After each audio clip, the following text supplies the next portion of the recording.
yesterday was kind of a lot, right? A lot of cell parts. It's probably worth going back through the endomembrane system, which is this grouping of organelles that all kind of work together. They're all kind of part of the same system. And what they do is provide surface area to make stuff. That's one thing. But also they are a way to package and move things around the cell and out of the cell. And so the 5 parts we talked about were the rough and smooth endoplasmic reticulum, the Golgi apparatus, the lysosomes, the vacuoles, and various types of vesicles. So looking at this kind of big overview to remind you of what we talked about, remember that it's DNA code that comes out of the nucleus in the form of RNA, right? RNA copies a little piece of it and finds one of these ribosomes, and the ribosome builds protein and typically dumps it into the ER. That's the rough ER. And then from there on, anytime we're going between 2 places, we use a vesicle, right? You pinch off a piece of the ER's membrane. That's called a vesicle. It's got that protein in it, and you ship it to the Golgi apparatus. The Golgi apparatus marks it for where it's going, puts another vesicle around it, and either sends it out of the cell or somewhere else in the cell in a vesicle. So we say vesicle a lot in this because that's the in-between step. In between any of these parts, we wrap a vesicle around something, we move it. What would a vesicle be moving along? For a sticker.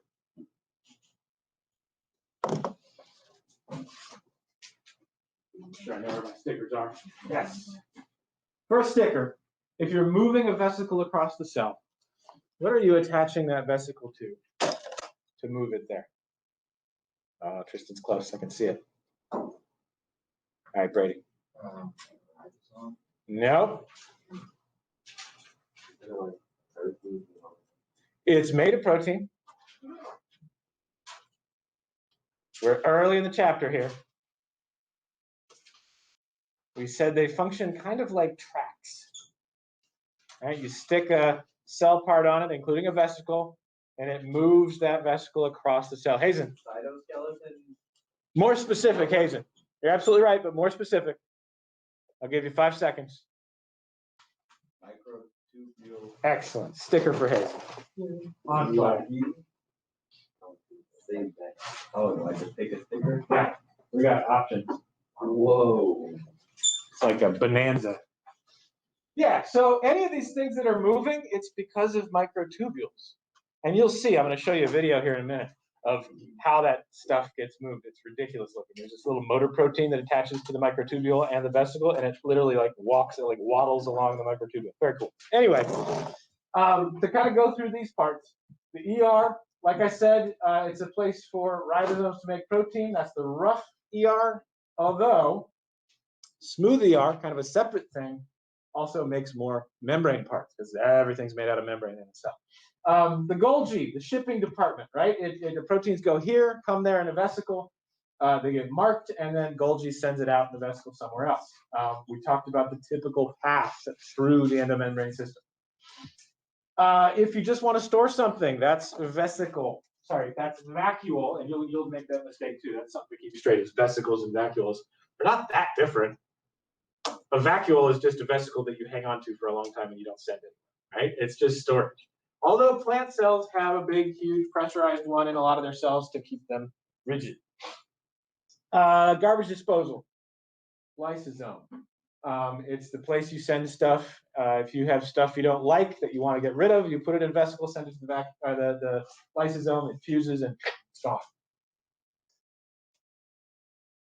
And then we started flashcards. Okay, I want to show you this video.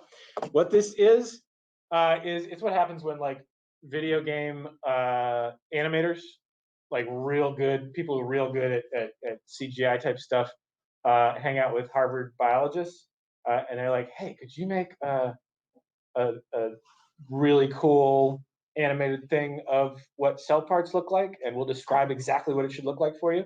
And this is what happens. So okay, so remember, this is a white blood cell that you'll see crawling along the blood vessel, and then we'll dive inside it. So that's mostly red blood cells, but the ones crawling along the side are the white blood cells. That's where we're going. That's the cell membrane of a white blood cell crawling along the inside of a vein. So there's the white blood cell membrane, the fluid mosaic, right? It's all moving around, proteins floating in it. That's it from the inside. Microfilaments holding it together, providing support and structure. It's all cytosol, microfilaments, microtubules, and a couple other things.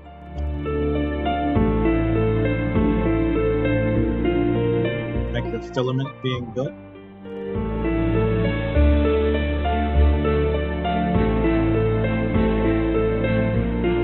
Microfilament being cut. Microtubule being built. One being broken down. It's a motor protein walking a vesicle along a microtubule track.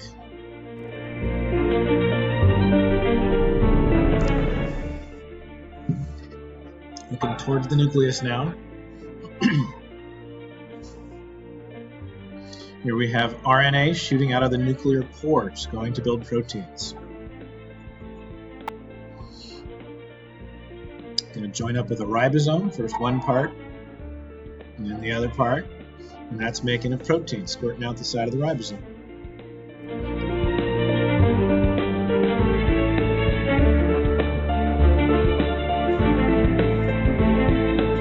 Ribosome making the protein and dumping it directly into the endoplasmic reticulum. The ER sending it out in a vesicle towards the Golgi apparatus. Those vesicles move because they get hitched on to microtubules with those motor proteins, just like you saw. That's vesicles coming into the Golgi. These are vesicles leaving the Golgi towards the cell membrane. And when they get to the cell membrane, they cause a bunch of changes that are going to allow this white blood cell to change shape and squeeze out of the vein. So the interaction between the membrane and the wall of the vein is happening right here. That's sort of the signal for all those microfilaments to change the cell's shape and make that white blood cell squeeze out between the cells in the vein.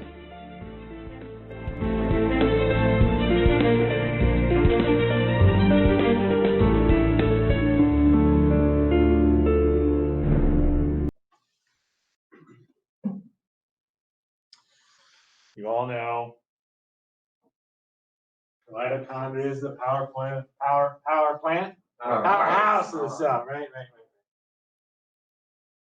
Some meme or something.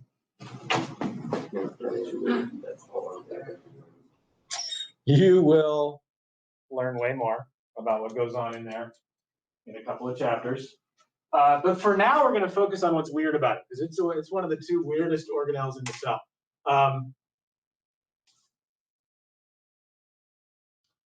The basic idea of what it does, we'll just cook it down to mitochondria are the organelle that once you get glucose in a cell, once you break your food down into its smallest sugars called glucose, you send it to the mitochondria. The mitochondria converts the energy in that glucose into energy you can use. That process is called cell respiration, and it's like 2 chapters away. But what's weird about the mitochondria is it has a double membrane, for one. The inner one you can see is kind of wrinkly, and you saw that in your coloring pages as well.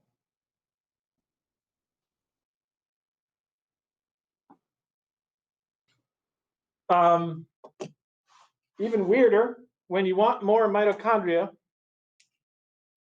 you don't just make more mitochondria like you do with other cell parts. You want more ER, you make more ER. You want another vacuole, make another vacuole. You want more mitochondria, tough. They're going to divide themselves when they want to. Mitochondria reproduce themselves. And the way they're able to do that is mitochondria actually have their own DNA and ribosomes. Like they got their own stuff. It's like little stowaway cells inside your cell.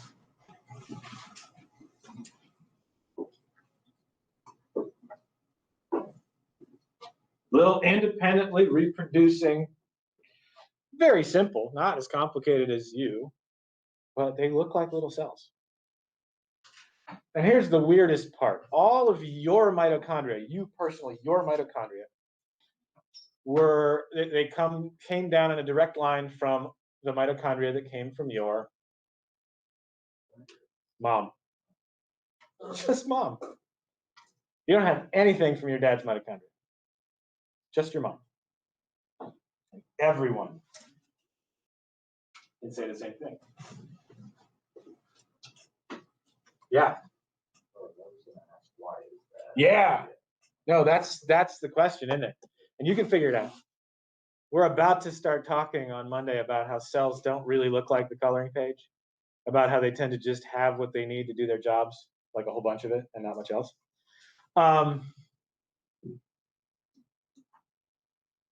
But shouldn't you have your dad's too? What were the two cells that met?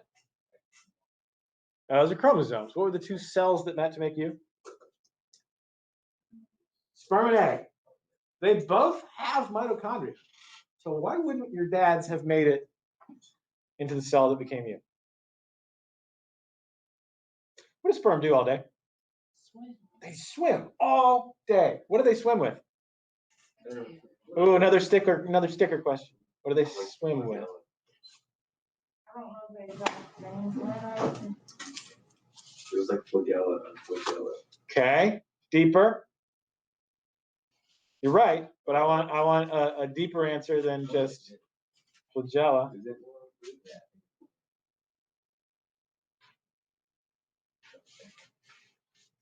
it? In other words, what are the flagella made of? is the mitochondria in the cell? Yes. Put a pin in that. Put a pin in that. What is the flagella made of? It's in there. I swear. Yeah. More. No. Abby 6. Amino acids. No.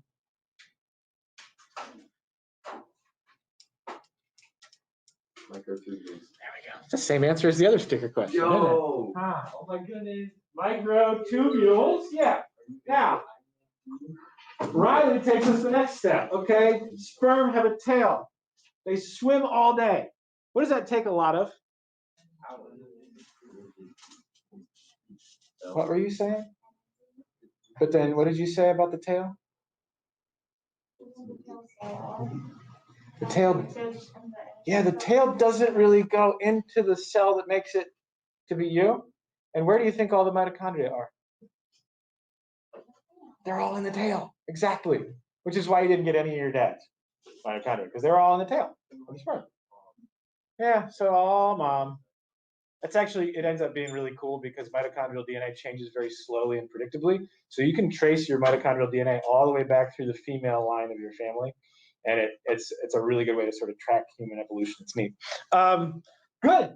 So mitochondria, I think, is the last part I want you to have before we bring our coloring pages and our dream houses together. So go ahead and get those out. Your cell coloring page and your dream house drawing. I'll put that up. Here's the deal, and this is not a complicated assignment, but it's one of those things where students have a lot of trouble figuring out what cell parts do and how they work together. And one of the best ways to figure out how a complex system works is an analogy. And so what that dream house is basically an analogy of a cell. Do you know what an analogy is?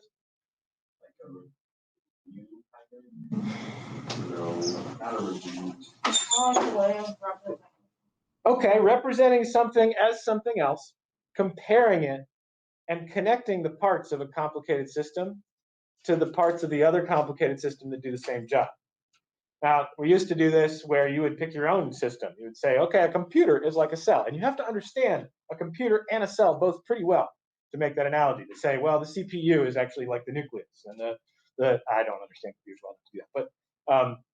But It's like that. Except with this, it's a pretty simple system, right? It's a house that I made you include the right parts that will connect directly to these parts. Listen carefully. I will tell you what students do wrong on this the most. Obviously, you have to figure out which parts match up with which, right? Once you do that, here's your job. Don't write me out a key on the side that tells me what's what. It's not what I want. I want everything labeled. You've already labeled your house parts right on your house. If you haven't, you're going to, because you were told to.